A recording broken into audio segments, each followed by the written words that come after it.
This was LeBron James' 161st career game, leading his team outright in points and rebounds, assists, the most in NBA history.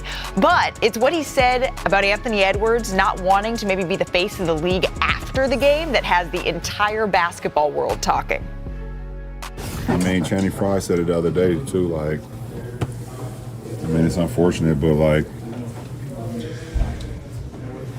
I don't know. Why do you want to be the face of a league when all the people that, you know, that cover our game and talk about our game on a day-to-day basis, everybody?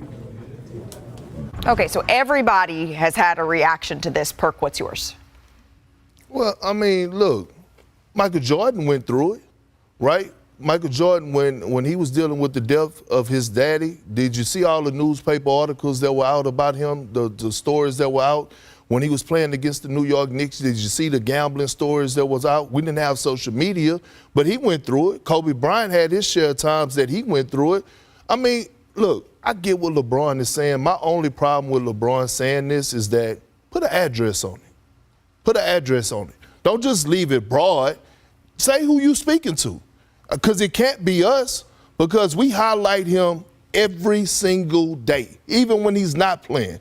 We make sure we appreciate his greatness every single day. So if you're talking to other people outside of the basketball world, like the hockey player that worked for our network, what's his name? PK Subban. Right, who contradicted himself throughout the whole time he was ranting about the NBA, claiming that, you know, the NBA is basically soft and all this, but he don't watch much of the NBA, so how can you critique it? I think a lot of people have gotten too comfortable when it comes down to critiquing and criticizing our game and taking it a step further than it should be.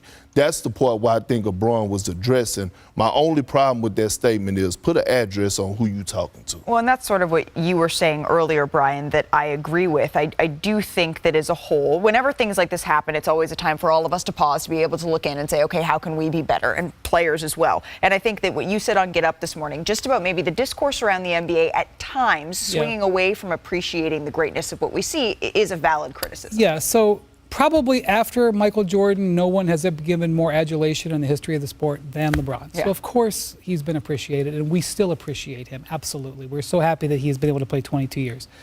But it is also true that I think he is correct that we are a little bit out of balance. And I think the key word here is balance. You don't want all love and you don't want all hate. What you want is a combination that enriches the appreciation of the sport. And so that's what we strive for. And I think at times in our history we have done it. Right now, I would agree with LeBron and others that we are out of balance and that from a night-to-night basis, we should spend more of our time. And I'm not just talking about people on television, the fan base in general, because I see social media, I see what's out there. I think we should appreciate a little bit more the greatness of the players. Literally every day there's greatness in this NBA, and it should be celebrated every day. And we should criticize people like Anthony Edwards for being suspended ridiculously.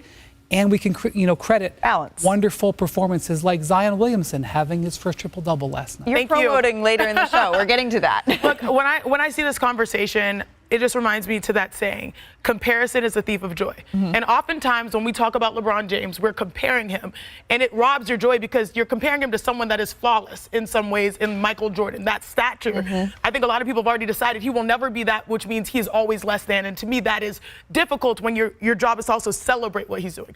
Now, we do celebrate a lot of LeBron James, but I think there's a bigger picture here. It's more so about like the coverage, as Wendy says, like we can do better in trying to talk about specific things that uplift the game. So I think it's a little bit more nuanced than what people think. Yeah, and then players got to realize, too, that they have to adjust. We're in 2025. Nothing is normal. Nothing is how it used to be back in the day. From the basketball world to the real world, we have to adjust. They have to adjust. It wasn't social media back then. It's social media now. What I found fascinating is that we're talking about this a year removed from when we were comparing Anthony Edwards to Michael Jordan. And remember, Anthony Edwards was like, slow your roll. And ever since then, I think he's sort of run away from that discussion because he knows what that brings. It brings criticism. And who knows that better than anybody else? LeBron James. He dealt with 22 years of those criticisms. But it helped him. He's a billionaire, but at the same time, the narratives are things that he can't escape. Well, and I think in all of this, it was in our interview, in our conversation, when Ant said, okay, I maybe don't want to be compared to Michael Jordan because I am the first Anthony Edwards. This is a league built on stars and on faces of the game, and one will emerge at some point. We're going to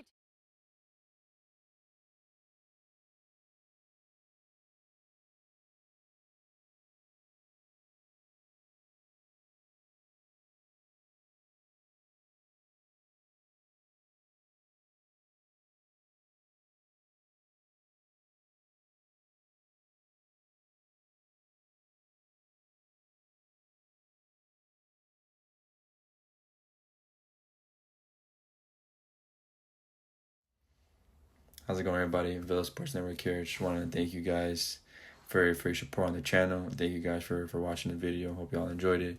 Also want to kind of remind you to don't forget to leave a like on the video, subscribe to the channel, and leave a comment on the video if you like as well. But regardless of the fact, thank you again for your support, and hope to see you on the next video.